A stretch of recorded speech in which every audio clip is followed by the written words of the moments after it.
નમસ્કાર મિત્રો, આપનું સ્વાગત છે માઇન્ડફીલ્ડ ગુજરાતી યુટ્યુબ ચેનલ પર। આજનો આ વિશેષ ઓડિયો બુક સમરી છે ઇન્વેસ્ટ ઇન યોરસેલ્ફ, એટલે કે તમારું વ્યક્તિત્વ, તમારું જ્ઞાન, આદર્શો અને સ્વાસ્થ્યમાં કેવી રીતે નિયમિત રોકાણ કરવું અને શા માટે એ તમારી આખી જિંદગી બદલાવી શકે છે। તો આ સફર શરૂ કરીએ છીએ તે તમને શીખવા મળશે પોતાને કેવી રીતે ઓળખવા, કઈ રીતે દરેક દિવસને સફળ બનાવવો, શા માટે તમારા પરના ખર્ચ એ વ્યય નથી, એ છે સૌથી મૂલ્યવાન રોકાણ। તો ચાલો આજથી શરૂ કરીએ એક નવી શરૂઆત। ભાગ 1, શરૂઆત। આપણને ક્યાં ભૂલી ગયા છે? તમારું નામ શું છે? નહીં કાગળ પર લખાયેલી ઓળખ નહીં, મારો સાચો પ્રશ્ન એ છે કે તમારું અસ્તિત્વ શું છે? તમે કોણ છો? તમે ક્યાં જઈ રહ્યા છો? તો દરરોજ આપણને બીજાના સપનાઓ પૂરા કરવા માટે જાગીએ છીએ, ઓફિસ માટે, ગ્રાહક માટે, પરિવાર માટે, પણ શું આપણે ક્યારે આપણા માટે જાગ્યા છીએ? તો એક વખતની વાત છે, વિજયભાઈ ભરૂચના મધ્યમ વર્ગીય કુટુંબમાંથી આવતા હતા। વિજયભાઈ નોકરી માટે અમદાવાદ આવ્યા, પછી શરૂઆતમાં 15,000 પગારની નોકરી મેળવી અને દિવસે 10 કલાક કામ કરે અને રાત્રે થાકેલા શરીર સાથે ટીવી જોવે, એ રીતે વર્ષો વીતતા ગયા। પગાર વધ્યો પણ જીવતા જીવતા જાણે અંદર શૂન્ય આવી ગયું હોય। એક દિવસ તેમણે રાત્રે તેમના મોબાઈલમાં યુટ્યુબ પર એક વિડીયો જોયો, ઇન્વેસ્ટ ઇન યોરસેલ્ફ। એ વિડીયોમાં એક વાક્ય હતું, જ્યાં સુધી તમે તમારી અંદર રોકાણ નહીં કરો ત્યાં સુધી બહાર કોઈ પરિણામ નહીં બદલાય।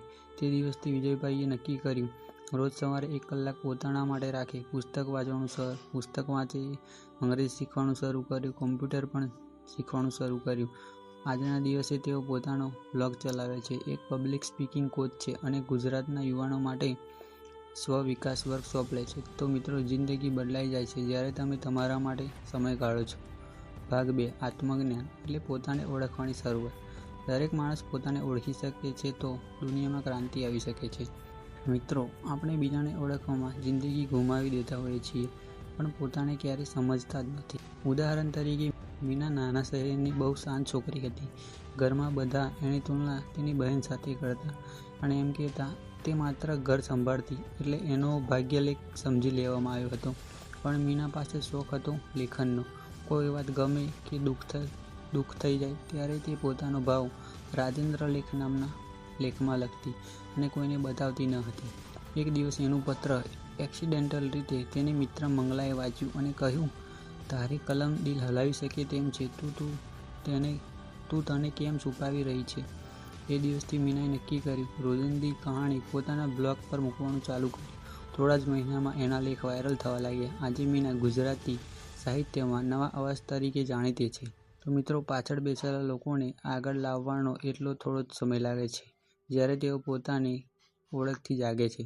ભાગ 3, જ્ઞાનમાં રોકાણ એટલે કે વાંચન, શિક્ષક અને શીખવાનું ક્યારેય બંધ ના કરો।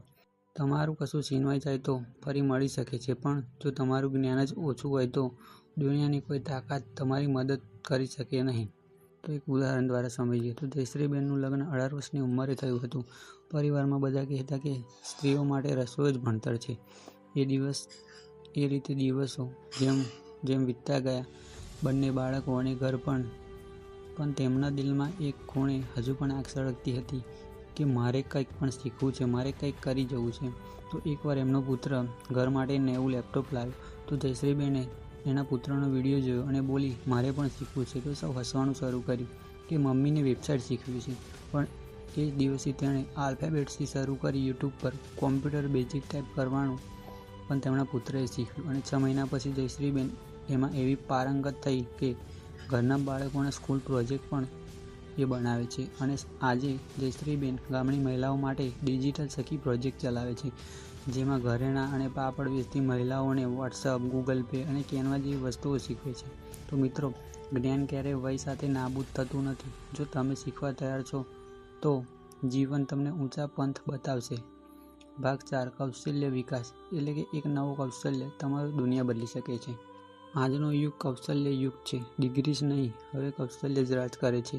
તો મિત્રો, ભાવેશ નામનો એક છોકરો હતો, તો એના ઘરના હાલત બહુ નબળા હતા, તો તે ભણવામાં એને કોઈ ઇન્ટરેસ્ટ ન હતો, એટલે ઘરવાળાઓ તેને કહેતા, શું થાય આમાંથી, તું એન્જિનિયર ક્યારેય નહીં બની શકી। તો ભાવેશને વિડીયો એડિટિંગનો બહુ શોખ હતો, તો મોબાઈલ પર એ ફ્રી એપમાં ટિકટોક સ્ટાઇલ વિડીયો બનાવતો। તો એક દિવસ તેને એક સેમિનાર જોયો, તો ફ્રીલાન્સિંગ કેમ શરૂ કરવું। તો એ દિવસથી ભાવેશે કેનવા, કેપકટ પ્રાઇમ પ્રો શીખવા માંડ્યો. રોજ યુટ્યુબ પર નવા ટ્યુટોરિયલ જોતો. 1 માસમાં જ પોતાનું પહેલું પ્રોજેક્ટ ફ્રીવેર પર મેળવ્યું અને ફક્ત ₹300ના એડિટ માટે પણ એ જ પહેલા પગલાં હતા. આજે ભાવેશ 20થી વધુ ઇન્ડિયન અને એબ્રોડ ક્લાયન્ટ છે. તો મોબાઈલથી શરૂ કરેલું સપનું આજે તેના માટે ઓફિસ અને લવલીહુડ બની ગયું છે. મિત્રો, એક સ્કિલ તમે શીખો અને જીવનભર કમાવો. ભાગ 5. શારીરિક અને માનસિક આરોગ્યમાં રોકાણ કરો. તો શરીર એ સાધન છે અને મન એ એનું એન્જિન છે. તો બંને જો સાચવશો તો જ તમે ઝડપી દોડી શકો છો. એક ગામ હતું. તે ગામમાં દિલીપભાઈ છેલ્લા 25 વર્ષથી કાર્યશીલ મિસ્ત્રી હતા. દરરોજ મજૂરી કરે અને પોતાનું ગુજરાન ચલાવતા હતા. પણ હવે એમની ઉંમર 50ને પાર થઈ ગઈ હતી. એમનું શરીર દુખતું, રાત્રે ઊંઘ ના આવે, શરીર કમજોર થવા લાગ્યું.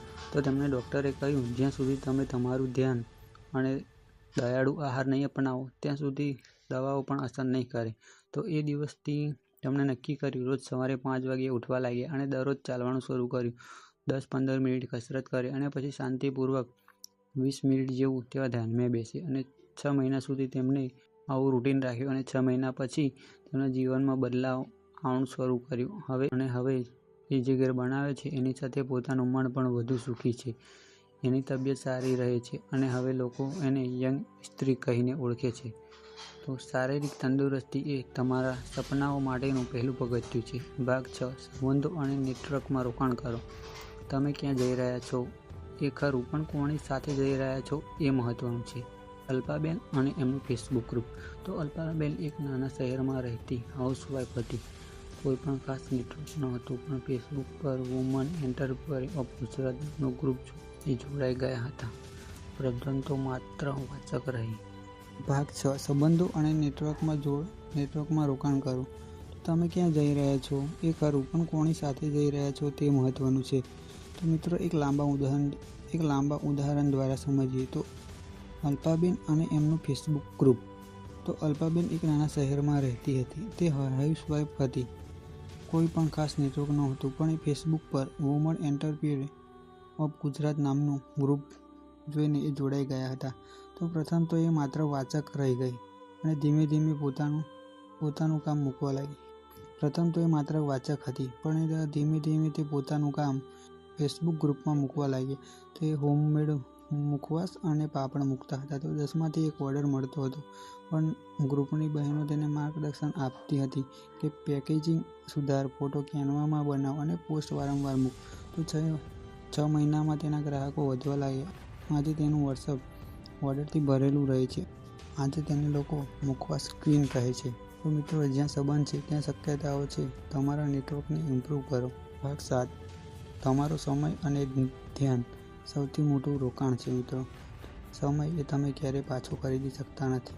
રાજવી એક નીટ એસ્પિરન્ટ હતી. દરરોજ 5 કલાક ઇન્સ્ટાગ્રામ પર, 2 કલાક નેટફ્લિક્સ પર અને મોટાભાગનો સમય સ્નેપચેટ પર વિતાવતી હતી. તો એક દિવસ તેની દીકરીએ પૂછ્યું, મમ્મી, તમે આખો દિવસ ફોનમાં જ કેમ હોય છો? એ પ્રશ્ન એના દિલમાં ઘૂસી ગયો અને એ જ રાતે પોતાનું ટાઈમ ટેબલ બનાવ્યું અને હરેક કલાકે લખવાનું શરૂ કર્યું તે શું કામ કરે છે તે. ફક્ત એક અઠવાડિયામાં જ તેણે 30 કલાક પ્લસ 30 કલાક મળ્યા, જે બિનજરૂરી સોશિયલ મીડિયા પર વેડફતી હતી. એટલે રાજવીએ બધું અનઇન્સ્ટોલ કર્યું, મોબાઈલ, ડેસ્કટોપ, ફોકસ, ટાઈમર અને ડીપ સ્ટડી સ્ટાર્ટ કર્યું. 1 વર્ષ પછી એ આજે ગવર્મેન્ટ મેડિકલ કોલેજમાં મેરિટથી દાખલ થઈ છે. તો મિત્રો, તમારું ધ્યાન જ્યાં જાય, જીવન ત્યાં જ જાય છે. તો અંતિમ સંદેશ મિત્રો, તમે તમારું સૌથી મોટું રોકાણ છો. પૈસા ખૂટે એટલે માફી છે. સંબંધ તૂટે દુઃખ છે. પગ સરી જાય છે તો ભયંકર છે. પણ જો તમે પોતાને જ ગુમાવી દો છો તો દુનિયામાં બધું જ ખોવાઈ જાય છે. તો મિત્રો, આજે નક્કી કરો, એક પુસ્તક વાંચવાનું શરૂ કરો, એક સ્કિલ શીખો, એક શુભ આદત બનાવો, એટલે કે એક સારી આદત અપનાવો, એક સારા વ્યક્તિ સાથે તમે જોડાઓ. પોતાનામાં રોકાણ એ એક એવું બીજ છે જે ભવિષ્યમાં ઉગશે જ. જો તમે આ પ્રેરણાદાયક ઓડિયો બુક ગમી હોય તો લાઈક કરો, મિત્રો સાથે શેર કરો અને હા, માઇન્ડફુલ ગુજરાતી યુટ્યુબ ચેનલને સબસ્ક્રાઈબ જરૂર કરજો. અને નીચે કોમેન્ટમાં લખો, હું આજે પોતાનામાં રોકાણ કરવાનું શરૂ કરીશ. તો તમારું ભવિષ્ય તમારું જ છે, તેનું બીજ આજે જ વાવો. આભાર મિત્રો.